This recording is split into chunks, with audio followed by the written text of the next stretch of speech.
ইরানের বিভিন্ন স্থানে হামলা শুরু করেছে ইসরায়েল। আজ শনিবার 28 ফেব্রুয়ারি সকালে এই হামলা শুরু হয়। ইসরায়েলি সংবাদ মাধ্যম টাইমস অব ইসরায়েল ও জেরুজালেম পোস্ট এ তথ্য নিশ্চিত করেছে। প্রতিবেদনে বলা হয়, শনিবার সকালে ইরানের বিরুদ্ধে হামলা শুরু করেছে ইসরায়েল ও যুক্তরাষ্ট্র। ইসরায়েলি নাগরিকদের সুরক্ষিত এলাকার কাছাকাছি থাকার জন্য সতর্ক করা হয়েছে। ইসরায়েলের প্রতিরক্ষা মন্ত্রী ইসরায়েল কাটজ বলেছেন, ইরানের বিরুদ্ধে আগাম হামলা চালানো হয়েছে। ইসরায়েল এই হামলাকে আগাম প্রতিরোধমূলক হামলা বলেছে। তিনি আরও বলেন, ইরানের বিরুদ্ধে আগাম হামলা চালিয়েছে ইসরায়েল, যাতে আমাদের রাষ্ট্রের ওপর ঝুঁকি দূর করা হয়।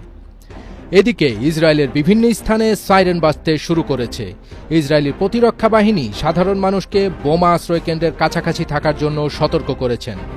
বার্তায় আরও বলা হয়েছে, নিরাপত্তা পরিস্থিতির কারণে সাধারণ মানুষ যেন নিজের নিকটবর্তী সুরক্ষিত আশ্রয়কেন্দ্র সম্পর্কে সচেতন থাকে এবং অপ্রয়োজনীয় ভ্রমণ এড়িয়ে চলে।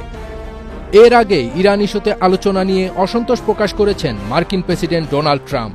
স্থানীয় সময় শুক্রবার হোয়াইট হাউসে তিনি বলেছেন, জেনেভায় তৃতীয় দফা আলোচনা শেষে ইরানের পরমাণু আলোচনা তাদের আচরণে তিনি সন্তুষ্ট নন। তার পরপরই এই হামলা শুরু হল। ফার্স্ট বিট তাজ, এটিএন বাংলা।